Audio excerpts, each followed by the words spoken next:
네, 비 오는 날입니다. 함께해 주실 분들 소개해드리겠습니다. 윤경호 매일경제 논설위원, 이현종 문화일보 논설위원, 이종근 데일리안 논설실장, 그리고 김성환 시사평론가 이 자리에 나와 계십니다. 안녕하십니까? 네, 안녕하세요. 안녕하세요. 비 오는 오늘 말씀드렸습니다만 북한은 연일 축제입니다. 오늘은 수천 명이 참석한 대규모 공연까지 열었는데요. 김정은의 옆자리, 오늘도 미사일 개발자들이 차고 앉았습니다. 화면 보시고 이야기 나눠보겠습니다. 당과 무력기관의 일꾼들, 대륙간 탄도로켓 시험 발사 성공에 기여한 성원들이 함께 참가했습니다.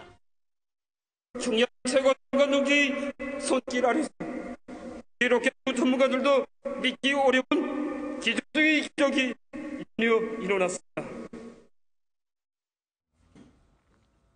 불꽃에 이어서 김정은의 악단이 총동원된 공연이었습니다. 지난 토요일 금수산 궁전 참배에 이어서요.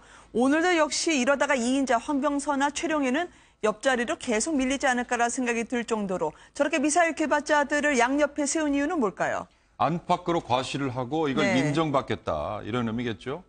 바깥으로는 우리가 이제 대륙간 탄도탄 기술을 확 개발을 했다, 네. 성공했다 이걸 지금 과시를 했고 안으로도 우리가 이제 어엿하게 전 세계에 이걸 이제 인정받을 수 있는 정도의 네. 기술을 가졌으니 모두 다 자부심을 가지고 좋다 이런 건데요. 북한의 미사일 대륙간 탄도탄 관련해서는 참 재미있는 게 있습니다. 네. 북한이 미사일이라는 표현을 쓰지를 않아요. 네. 뭐 어차피 외래어니까 뭐 저기는 뭐 어떤 용어를 쓰느냐인데 러시아가 이 로켓이라는 표현을 주로 쓴답니다. 네. 그래서 북한도 미사일이라는 표현을 쓰지는 않고 로켓이라고 쓰는데 중요한 건 이 대륙간 대륙간 이제 탄도 미사일을 날릴 수 있는 나라가 전 세계 지금 미국, 중국, 러시아 외에는 네. 사실 이미 인정을 받은 나라는 인도와 이스라엘밖에 없다는 거거든요. 근데 이제 북한이 거기에 6번째로 등극을 했다. 이걸 아마 안팎에 과시를 하려니 저렇게 연일 축제를 벌이는 거고 또 거기에 기여를 한 관계자들을 김정은이 일부러 불러서 저렇게 축혀 세우는 걸로 그렇게 해석이 됩니다. 네. 과거에 금수산 갔을 때나 옆자리로 밀려나고 있는 2인자들의 모습을 저희가 좀 비교해서 보여드렸습니다. 미국에 계속 선물 보따리를 안기겠다고 하는데 김정은의 옆자리 어떻게 보이시는지요?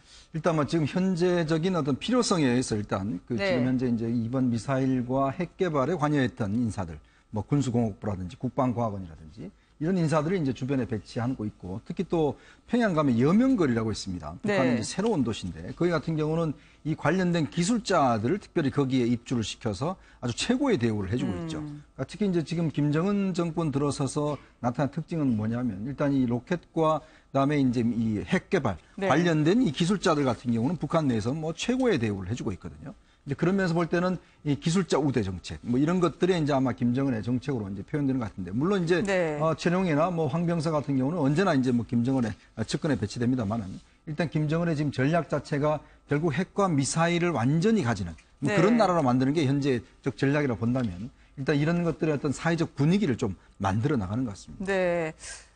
사담입니다만 금수산 태양궁전 참배 1월 1일 할 때는 리설주 씨가 있었는데요. 오늘은 보이질 않던데요. 이번 주도 그렇고요. 북한의 식목일 이후 3월 이후 계속 자취를 감췄습니다. 워낙 리설주가 나오지 않으면 임신설, 불화설, 나올 수 있는 여성에 관한 모든 게 다 소문이 끊이지 않던데요. 네, 그렇습니다. 지난 한 3년 동안 보면 한 6개월 정도도 사실 이 언론에 노출되지 아니한 적도 있고 돌아와서는 결정적으로 뭐 아들을 낳았다 이런 어떤 소문도 나왔는데 네. 워낙에 베일에 쌓여 있어서 지금 몇 명의 자녀를 진짜 출산을 했는지 그것조차도 알 수가 없는 상황입니다. 고위 탈북자들의 어떤 전원 속에서는 분명히 한 명 이상의 자녀를 낳았다라는 어떤 그런 증언도 있긴 하지만 그럼에도 불구하고 어쨌든 두 가지 설이 언제나 동시에 존재를 하죠. 리서치가 안 보일 때마다 출산설과 동시에 네. 또 여러 가지 어떤 문제로 인해서 축출설도 동시에 나오는데 아직은 이 언론에 노출되지 아니한 그런 기간이 짧아서 네. 관련돼서 좀 더 정확한 어떤 그런 그 정보는 없는 형편입니다. 네. 이 같은 북한에 대해서 과연 누가 착각을 심어주지 않고 또 환상도 주지 않고 이어갈 수가 있을까요? 일관된 세계의 입장 그리고 대응은 쉽지 않을 것 같습니다. 바로 G20 음악회에서 단적으로 확인할 수 있지 않았겠습니까?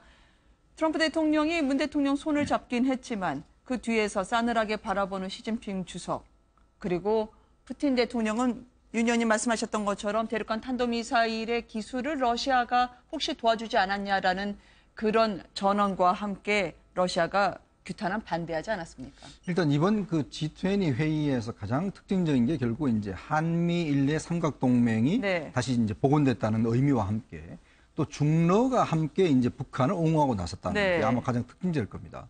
특히 그 중국 같은 경우는 예전 같은 경우에 중국 황구시보가 좀 북한과의 관계를 정상적인 국가라고 표현을 했었어요. 네. 근데 이번에는 그 우리 이 정상회담 때 혈맹이라는 표현을 했습니다. 이건 굉장히 이례적인 표현인데, 즉 정상국가적 관계에서 이제 혈맹으로 다시 돌아왔다라는 그런 의미로 해석될 수가 있는 것 같고, 특히 러시아의 어떤 태도가 상당히 관심입니다. 예전 같으면 네. 러시아가 여러 가지 이제 문제에 대해서 우리 편을 많이 들어왔었는데 이번 같은 경우는 유엔에서도 그렇고 사실 네. 이제 그 북한 편을 지금 많이 들고 있거든요. 네. 그러면서 본다면 앞으로 우리의 4강 외교 중에서 특히 러시아의 어떤 상당히 좀 중점을 둬야 될 그런 이유가 이번 G20 회의에서도 여실히 보여준 것 같습니다. 네. 그러니까 우리 입장에서는 사실 딜레마에 좀 빠져 있는 상황이기도 합니다. 그 한미일 삼각동맹을 좀 더 강고하게 만들어낼 경우에는 중국하고 러시아가 튕겨나가는 현상들이 나타나거든요. 네. 그러니까 그 사이에서 북한은 오히려 틈새를 넓히고 난 다음에 운신의 폭이 넓어지는 이상한 문제들이 좀 생겨나고 있는 거거든요.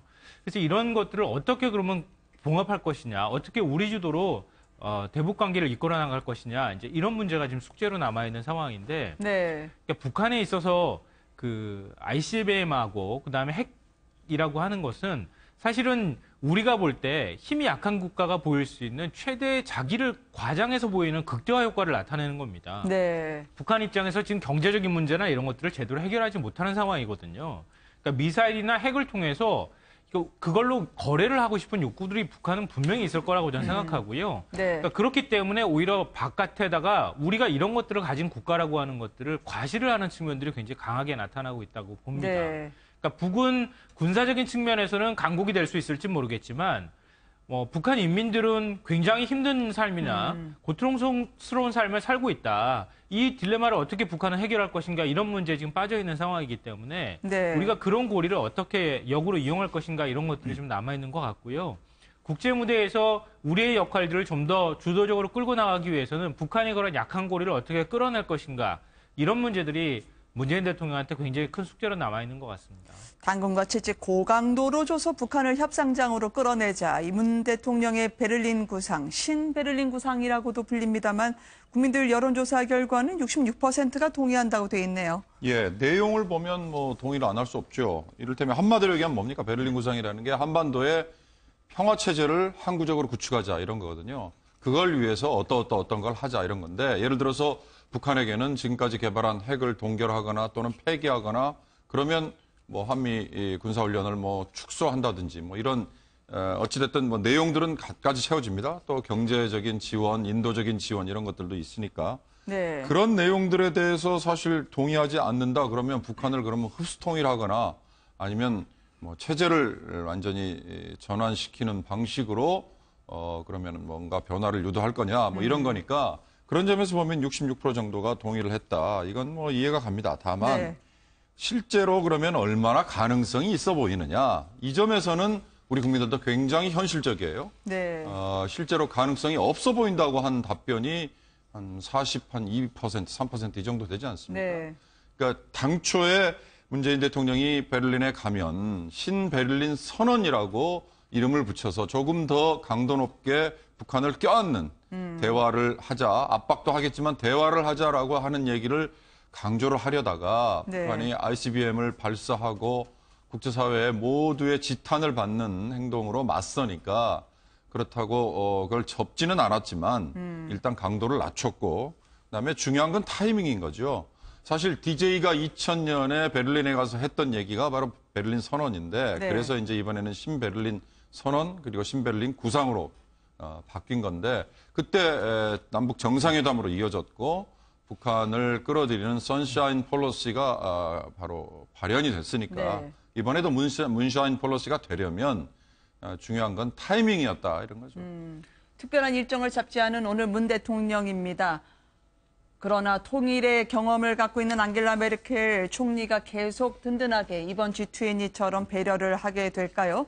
클래식 음악 그 공연, 이번 G20 정상회의 마지막을 장식했습니다만 문 대통령이 앉았던 자리가 가장 로열석, 이거는 상당하게 좋은 자리로 내주신 거다라는 평가가 있던데요. 네. 지각대장이라 불렸던 푸틴 대통령이 옆에 있을 뻔하기도 했지만 말이죠. 거기 아마 그 이제 함부르크에 있는 이 공연장이 사실은 이제 독일이 굉장히 이번에 네. 1조 원을 들여서 만드는 참 어마어마한 공연장입니다. 네. 뭐 세계적으로도 아주 유명한 새롭게 만든 공연장인데 아마 이제 메르켈 메르켈 총리가 이번에 이제 그 G20 회의를 위해서 상당히 이제 준비를 많이 하신 것 같아요. 네. 특히 이제 우리 자리 같은 경우에 이제 제일 로얄석에 사실 트럼프와 그다음에 이제 이 마크롱과 그다음에 이제 문재인 대통령, 푸틴 대통령 이런 자리를 이제 배치를 했는데 문제는 푸틴 같은 경우는 이제 늦어서 사실은 이제 뒤늦게 그 위에 이제 앉게 네. 됐습니다. 그러면서 본다면 사실 이제 문재인 대통령이 이번에 베를린을 또 이제 독일을 공식 방문했지 않습니까? 이제 그런 것들에 대한 것들 또 특히 아마 독일이 우리나라를 보는 데 상당히 좀 우호 관계가 좀 깊게 보는 것 같아요. 특히 네. 아마 이제 똑같은 동병상련의 입장이라 할까요?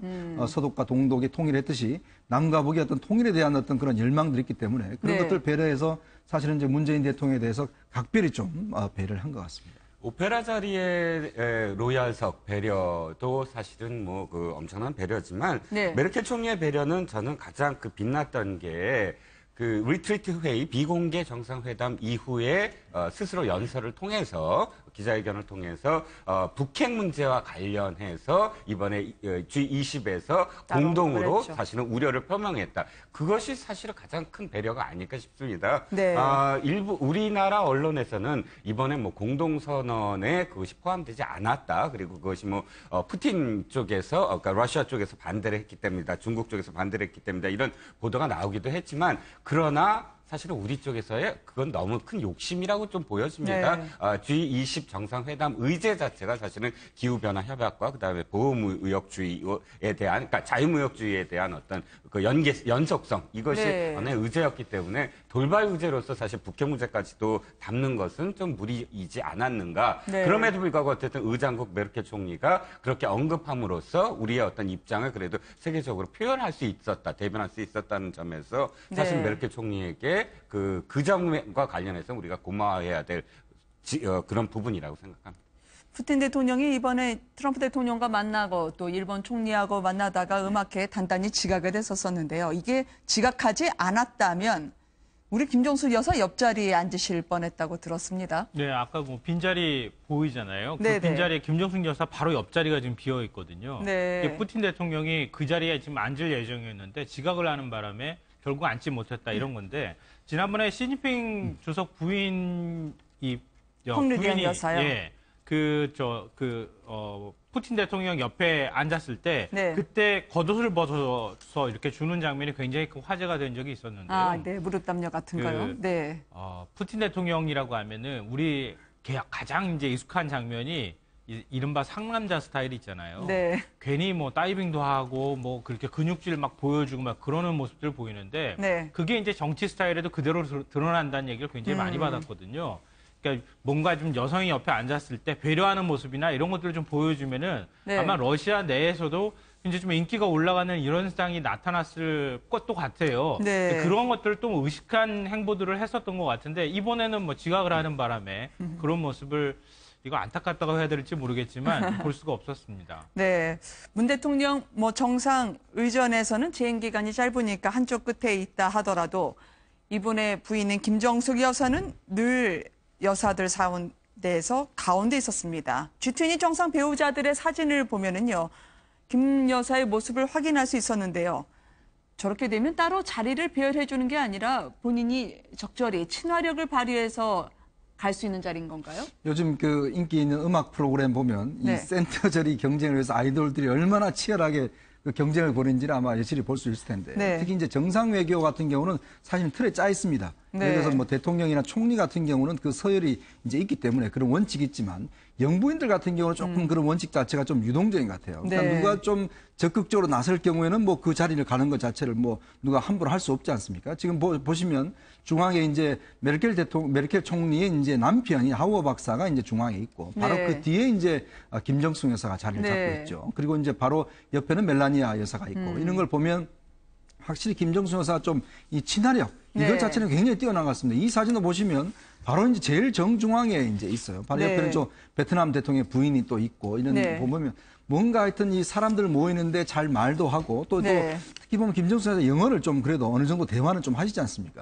어떤 저런 모임이 있으면 어색하면 누구한테 말도 걸고 좀 이야기도 하면서 네. 자연스럽게 좀 본인 중심으로 사람들 모으는 능력.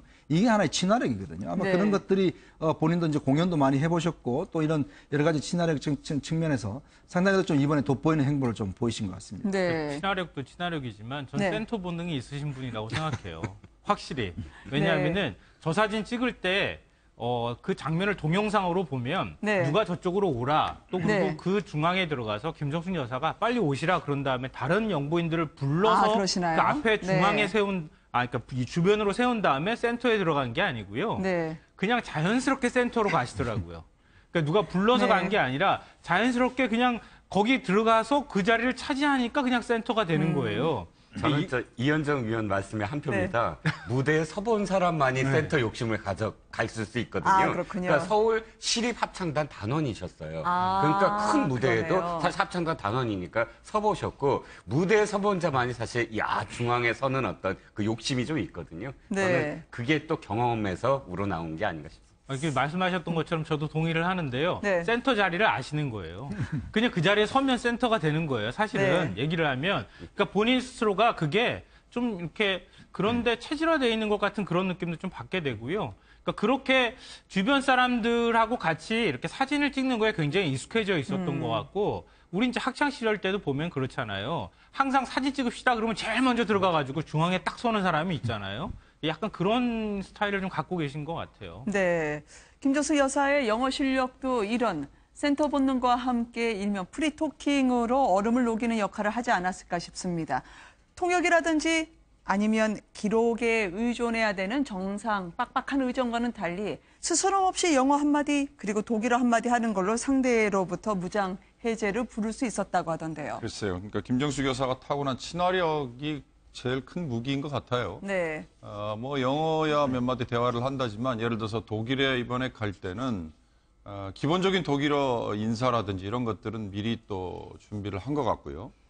뭐 어느 장면에 보니까 강경화 장관도 뭐 독일어 회화 관련 책을 네. 비행기에서 보고 있었다 이런 것도 있는데 사실 김 여사의 경우도 이번에 그런 노력을 한 게 아닌가 싶고 네. 이 G20 정상회의라는 게 다자 외교라는 거는요. 사실 의제가 그렇게 각국의 어전트 아닙니까? 각국의 아주 현안인 거는 네. 긴박한 거는 사실 별로 없습니다. 네. 엄밀히 따지고 보면 정상들이 어찌 보면 와서 각자의 친화력을 과시하고 그래서 또 배우자들의 행사, 배우자들의 행보가 네. 언론의 주목을 받도록 일부러 유도를 하는 측면도 있거든요.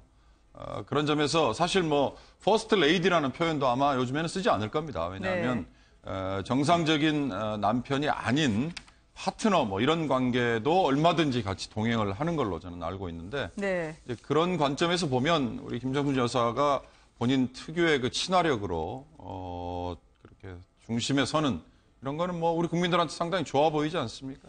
네, 회담 중간중간에 긴장을 푸는 문 대통령 그리고 좌경화라고 하는 게 우경화의 반대말이 아닙니다. 이 강경화 장관이 옆에 항상 김동연 부총리와 함께 회의를 준비하는 모습을 저희가 오늘 공개된 청와대 B컷을 계속 소개를 해드리고 있는데요.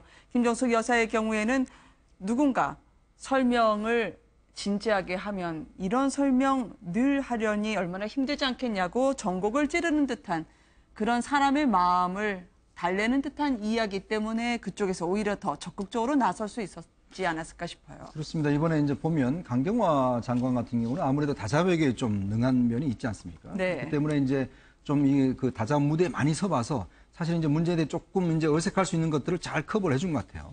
그리고 김동연 장관 같은 경우도 사실 이제 기자회견이나 이럴 때 문재인 대통령이 조금 이제 막힌 부분이 아니라 이럴 때는 직접 찾아가서 이런 부분을 또 이야기하셔야 된다라고 네. 그렇게 또 직접 이야기를 해주는 그런 장면이 있었거든요.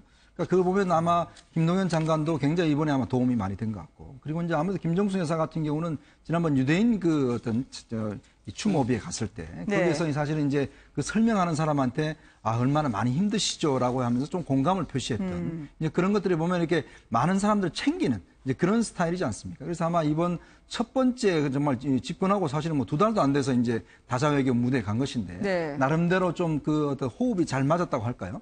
일단 뭐 성과 자체는 이제 나중에 평가가 되겠지만 일단은 큰 어떤 무리 없이 또 일단 뭐 문재인 대통령도 마찬가지로 굉장히 그런 모습들을 참모들이 옆에서 많이 도와줘서 큰 무리 없이 일단 치러진 것 같습니다. 네. 우리 예전에 저도 이제 그랬지만 외국인 처음 만났을 때 외국인 울렁증 같은 거 있거든요. 외국어 네. 울렁증 같은 것도 있어요, 사실은. 네. 그러니까 대통령과 대통령 영부인이 국제무대에 처음으로 사실 나가는 거나 마찬가지거든요. 나가게 되면 보통 사실은 좀 강심장이 아니면 사람들한테 아무리 연습을 외국어를 많이 했다 하더라도 자연스럽게 외국어를 던지는 게 좀 쉽지는 않아요. 네. 근데 그런 게 그냥 연습해서만 되는 것은 아니고 평상시에 본인의 어떤 쾌활함이라든가 아니면 약간 좀 강심장 같은 것도 좀 있어야 그래야 생각하는 것들을 외국어로 던지는 그런 것들이 좀 나오기도 하는 거거든요. 근데 그런 면에서 김정숙 여사 같은 경우에는 뭐 윤희상 선생님 묘소 갔을 때에도 자연스럽게 어떤 말을 던진다거나 그리고 또 이제 유대인 학살 추모비에 갔을 때에도 자연스럽게 말을 던진다거나 이런 것들을 네. 보면은 확실히 뭐 우리는 그냥 쾌활하다고 하는데 뭐 내공이 좀 있다 이런 느낌을 좀 받았습니다. 네. 김정숙 여사가 통일이라든지 아니면 윤희상 선생이라든지 또 일본 아베 총리를 겨냥하는 듯한 역사 문제를 제기하는 걸 보면 상당히 정치적으로 딱딱한 주제를 잘 부드럽게 말아서 프레젠테이션 하는 것 같습니다. 멜라니아 여사도 만만치 않았다고 하던데요. 항상 외교 무대에서 남편 트럼프의 뒷감당을 하면서 본인이 나서야 될 때 나섰다. 특히 이번에는 유대인 관련해서요. 폴란드에서 따가운 남편에 대한 눈총 이렇게 이 연설로 시켰습니다. 함께 보시겠습니다. As many of you know, a main focus of my husband's presidency is safety and security of the American people. I think as all of us can agree, people should be able to live their lives without fear, no matter what country they live in. That is my wish for all of us around the world.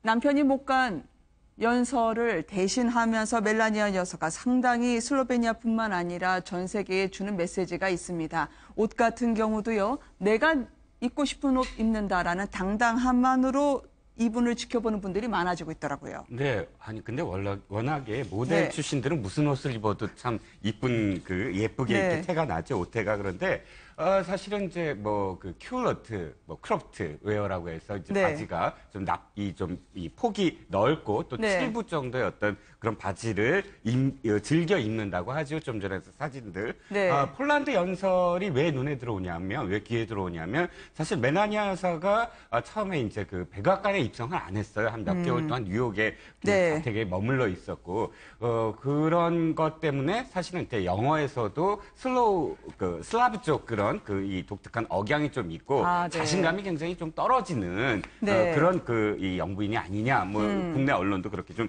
그런 사시의 눈으로 바라봤는데 네. 이번에 폴란드에서의 어떤 연설이라든지 혹은 좀 더 적극적인 어떤 행보라든지 이런 것 때문에 국내에서도 지지율이 네. 푸틴이래요. 이 남편인 트럼프 대통령보다도 높아지는 그러니까 지금 상승률이 굉장히 네. 높아지고 있다고 하고요. 특히나 이번에 그 트럼프 대통령과 푸틴 대통령의 정상회담이 굉장히 늦어졌어요. 네. 나중에 이제 아베 총리와의 회담까지도 그래서 영향을 받았는데 너무 늦어지니까 멜라니아 여사가 직접 방에 들어가서 지금 너무 늦었다라고 알리는 네. 그런 적극적인 어떤 개입을 했다라고 해서 더 또 화제가 되고 있죠. 네. 멜라니아 여사의 본격적인 내조 외교는 좀 트럼프 대통령에게는 따가운 이야기는 대신 좀 해주십사 하고 밑에 참모진들이 부탁을 하는 모양이에요. 그렇죠. 왜냐하면 트럼프 대통령한테 직접 또 이야기할 수가 없으니까 아마 네. 이제 멜라니아 여사가 이제 최근에는 아마 예전 같은 경우는 처음에는 딸 이반카가 많이 활약을 했지 않습니까? 네. 근데 최근에는 아마 이제 이 멜라니아 여사가 적극적으로 활동한 것 같고 아마 또 이제 트럼프 여사가 다른 사람 말, 트럼프 대통령이 다른 사람 말은 안 들어도 멜라니아 말을 굉장히 잘 듣는 것 같아요. 주변에 뭐 직접 가서 그냥 네. 개입하기도 하고 하면서 특히 이제 아무래도 백악관 내에서의 이제 여러 가지 좀 소통의 문제에 있어서 멜라니아가 좀 중간 다리 역할을 좀 하고 있다는 네. 그런 이야기도 있거든요. 그러면서 볼 때는 특히 트럼프의 좀 튀는 성격, 그다음에 이제 돌발적인 성격 이런 것들을 좀 멜라니아가 좀 커버를 하고 또 국민들과 네. 친화력도 사실은 멜라니아 여사가 가면서 언론의 어떤 주목도를 많이 받기 때문에 사실 트럼프 대통령 받으면 여러 가지 좀 나쁜 것만 많이 받습니다. 네. 누구 자리를 뭐 밀친다든지 악수를 뭐 세게 한다든지 이런 이야기만 하는데 사실 멜라니아 여사가 이제 가면서 이야기를 하면서 언론의 관심도 특히 이제 멜라니아 여사 행보에 대한 관심을 많이 가지면서 조금 네. 중화되는 그런 느낌도 좀 있는 것 같습니다. 네.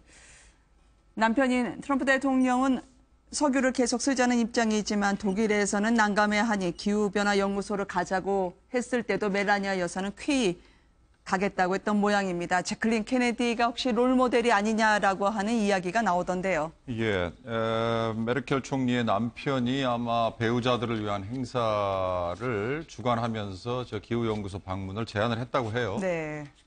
다른 주요 퍼스트레이드라든지 아니면 뭐 파트너, 대통령의 정상의 파트너들이 가겠다고 했으니까 특별히 빠질 이유는 없는 건데 사실 이번 G20 정상회의에서 다른 현안은 없었지만 G20가 아니고 G19 플러스 1이라는 보도가 나오지 않습니까? 네. 트럼프 대통령 혼자 파리 기후협정의 탈퇴를 고집하는 거에 대해서 마크롱 프랑스 대통령 그리고 메르켈 독일 총리 뭐 모두가 다 비난을 했거든요. 사실 뭐 중국이나 러시아도 트럼프에 대해서 비난을 한데 같은 배를 탔었으니까 그런 점에서 사실 멜라니아가 트럼프를 조금 더 보완하고 남편을 조금 더 뭐라 그럴까 지키기 위해서 뭐 기후연구소에 네. 가는 일정에 아마 동참을 하려고 했는데 그나마도 시위대에 막혀서 못 갔다고 하니까요.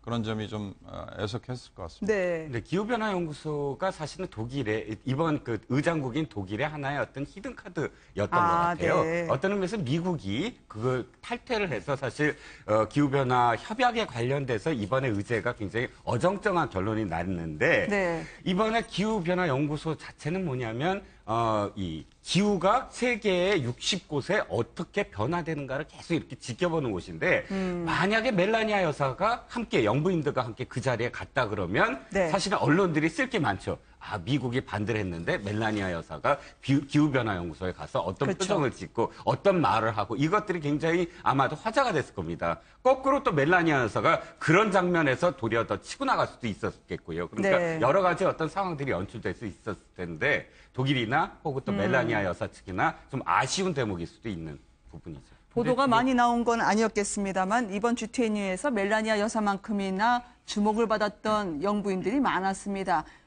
패션 모델이든 아니면 패션 디자인을 하든 무대에 서봤다는 것 자체는 상당히 큰 단단한 마음을 갖고 있는 사람일 텐데요. 바로 아르헨티나 대통령 영부인까지 있었었지만 이런 모든 사람들과 어깨를 나란히 해도 개량 항복으로 한국의 미래를 알렸던 김정숙 여사이기도 하고요.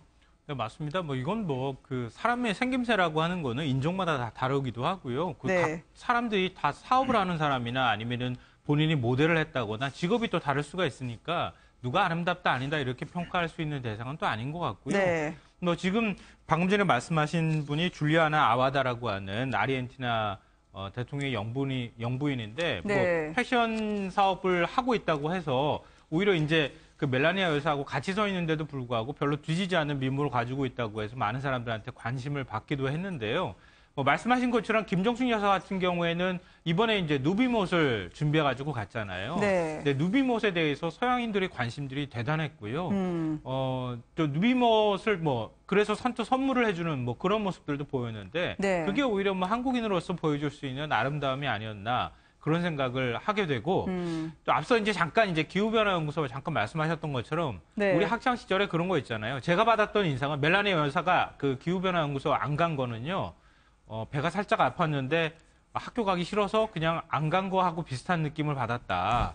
근데 저게 진짜로 만약에 시위대 때문에 안 간 것인지 네. 아니면 시위대가 있다는 이유로 안 간 것인지 이게 좀 헷갈린다고 저는 생각해요. 네. 말씀하신 것처럼 멜라니아 여사가 만약에 기후변화연구소 거기 갔다고 하면은 여러 가지 논란의 소지가 또 있을 수 있거든요. 네. 뭐 그런 면에서 뭐 핑계 끼면 안 간 거 아닌가 생각도 좀 저는 합니다. 민감한 양나리의 칼에 올라선 듯한 느낌을 아마 배우자들이 가졌을 겁니다. 이번 G20 회의에서 그러나 배우자만큼이나 2세들도 스포트라이트를 받았는데요. 트럼프 대통령의 딸 이방카의 행동, 아버지가 잠깐 자리를 비운 사이에 자신이 대신 앉아서 구설수에 올랐습니다. 아버지가 정상이면 딸도 국가 정상인 거냐. 대통령 의자는 세삽되는 게 아닌데 말이죠. 예. 대통령이 앉는 자리에 대통령을 대신해서 앉기 위해서는요, 서열을 정해진 대로라든지 네. 아니면 저런 회의에서는 공식 수행원단 중에 네. 이제 정해진 순서에 의해서 우리의 경우는 이 G20 정상회의는 항상 경제 이슈를 주로 다루기 때문에 각국의 경제장관들이 대부분 다 수행을 하거든요. 사실 외교장관은 수행을 해도 그만 안 해도 그만입니다. 네. 안 온 외교장관들도 대부분 많습니다. 이번의 경우 우리도 만약에 문재인 대통령이 자리를 비웠다면 김동연 부총리에게 그런 역할을 맡겼을 텐데 미국 언론도 제기를 했습니다만 사실 대통령이라는 건 선출에 의해서 권력을 부여받은 네. 그런 자리인데 이방카는 지금 백악관 고문에 불과하단 말이죠.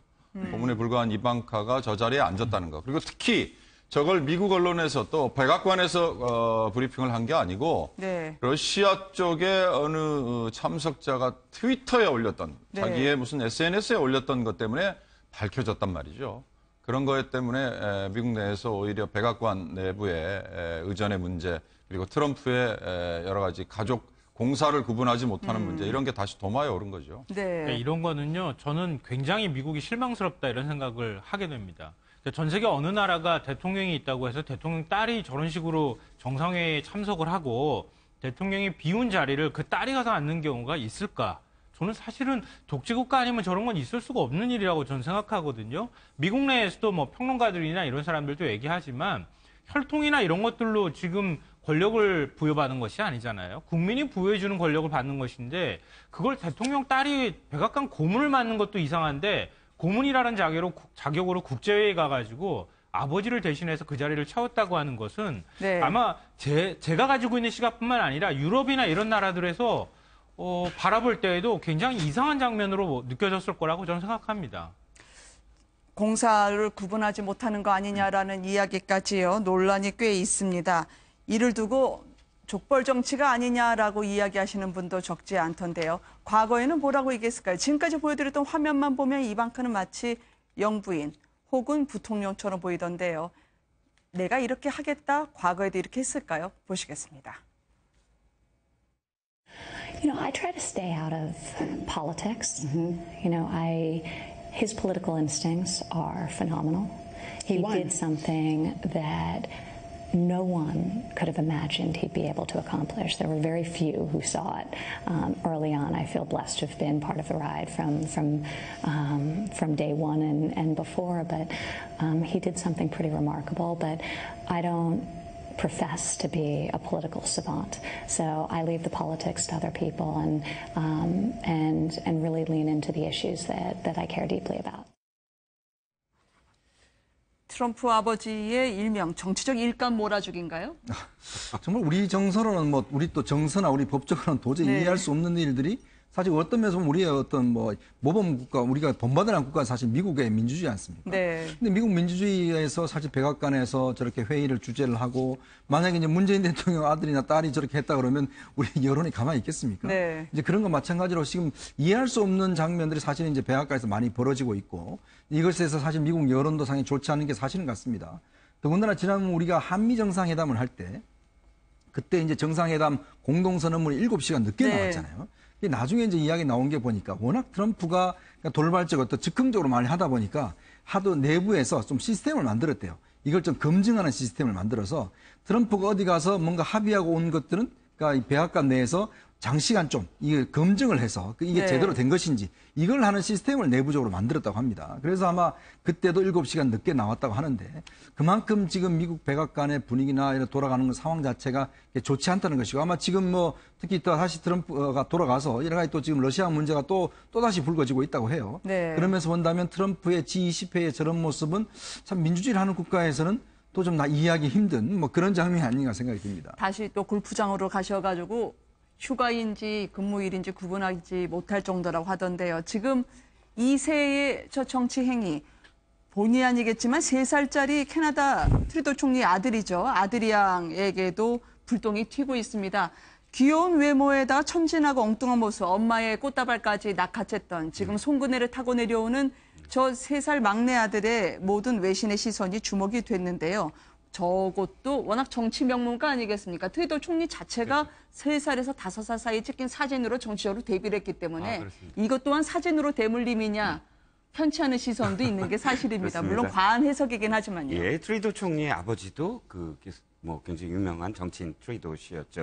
자, 그런데 어찌됐든 독일 현지에서의 어떤 반응은 사실은 굉장히 뜨겁습니다. 네. 물론 이제 아까 보셨다시피 이렇게 트랩에서 내려서 꽃다발을 영부인한테 전달하는 과정에서 그거를 낚아채서 그 비행기를 뭐 뒷 배경으로 해서 사진을 찍은 네. 그런 이 에피소드가 사실은 굉장히 좋게 보였나 봐요. 이 네. 독일에서도 그러니까 이 각국의 어떤 그런 이 사진 또는 언론의 어떤 세례를 받고 네.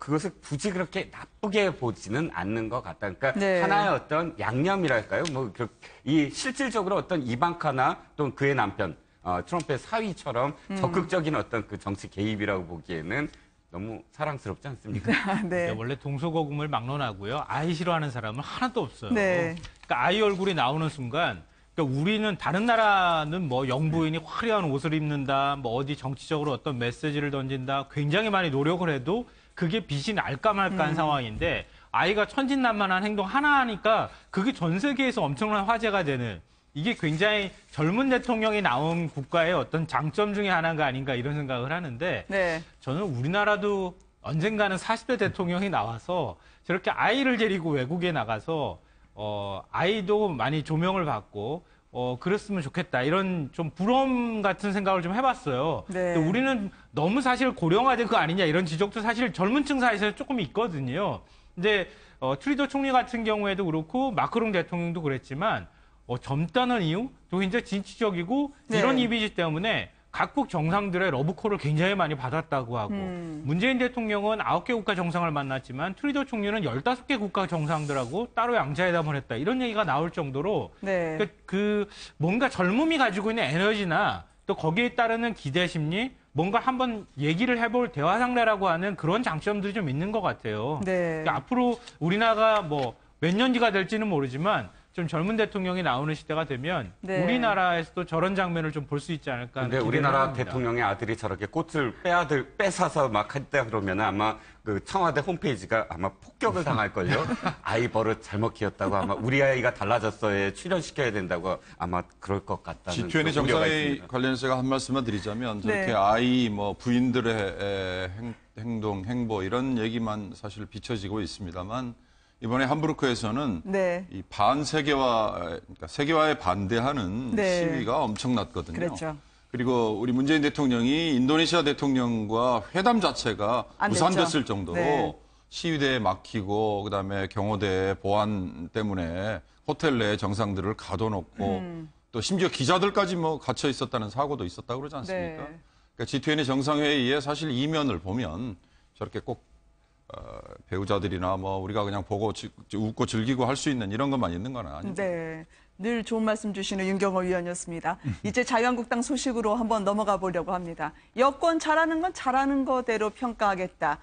전에 많이 못 봤지만 통 크고 여유 있는 행보 보여주는 홍준표 대표입니다만 혁신의 첫날, 첫 걸음 떼기가 상당히 어려웠습니다. 공개석상에서 친박계로부터 대놓고 쓴소리를 듣자 당혹감을 감추지 못하던데요. 그 모습 화면으로 모시겠습니다.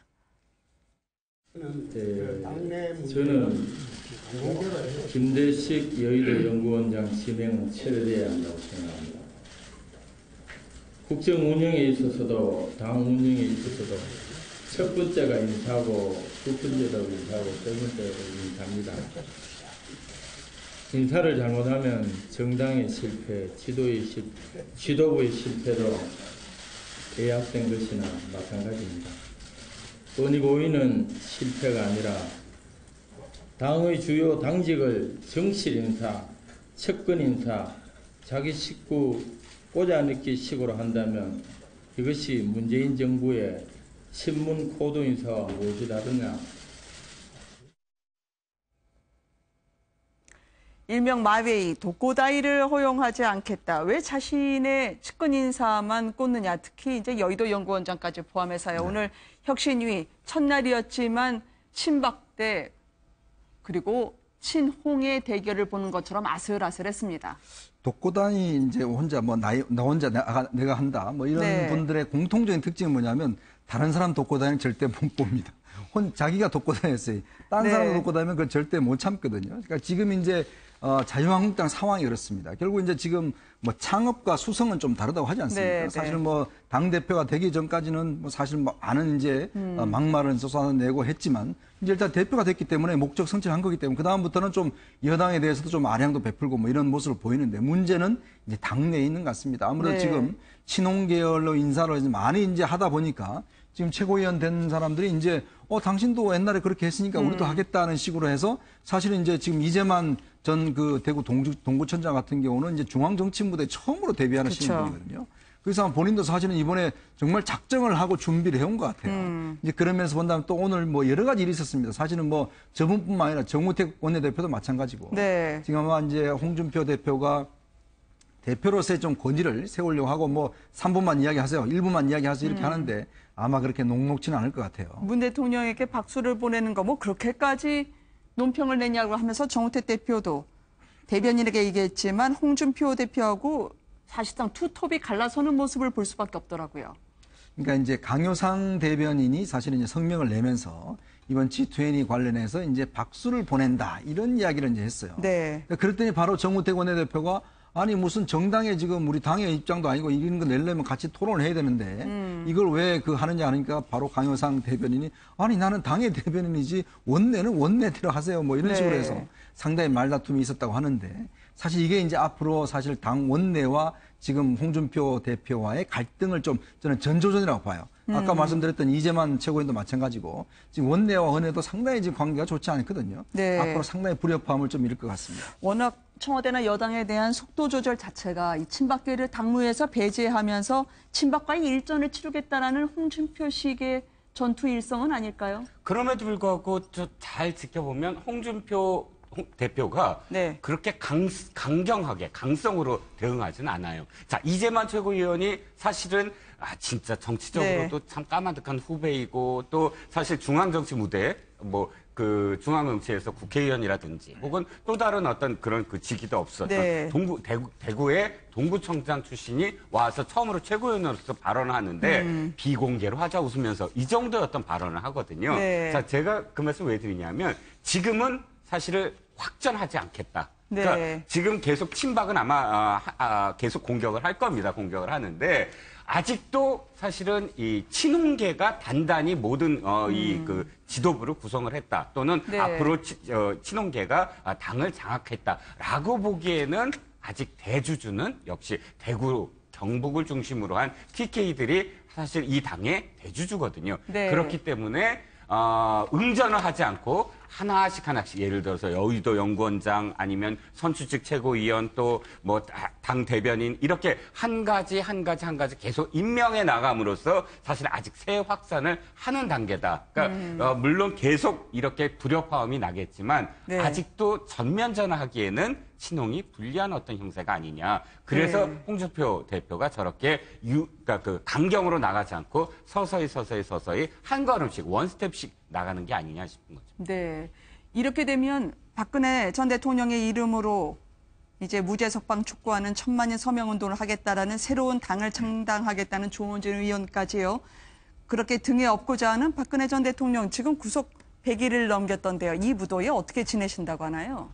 뭐 너무 더워서 네. 뭐 물을 묻히고 난 다음에 선풍기 바람을 쐬고 있다 뭐 이런 얘기도 들리고 그리고 이제 남아있는 시간들을 영어 사전을 보고 또 네. 토지 소설을 읽으면서 시간을 이제 보내고 있다 이런 얘기까지 사실 들리고 있는데요. 네. 지금 이제 자유한국당 얘기를 하면서 이렇게 자연스럽게 화제가 넘어간 건데 자유한국당 이제 홍준표 대표가 이제 당선되고 난 다음에 네. 홍준표 대표는 친홍 체제를 만들려고 하는 것이죠. 근데 과거에 홍준표 대표의 어떤 트라우마 같은 일이 있었던 게 2011년에 디도스 사태로 당대표직에서 결국 밀려나 버리고 말았잖아요. 그때 밀어낸 사람들이 바로 친박계였거든요. 네. 이번에 당대표 또 됐는데 7년 만에 정말 힘들게 됐는데 이번에 또 밀려나는 경우가 생기면 안 되니까 확실히 친홍 체제를 구축하겠다 이런 욕심을 지금 하고 있는데 당 구도 자체는 결국은 친박계가 거의 주류를 차지하고 있는 상황이니까 불협화음이 생길 수밖에 없는 것이고요. 네. 당분간 저렇게 삐걱삐걱하는 모습들이 계속 나타날 수밖에 없을 것 같습니다. 네.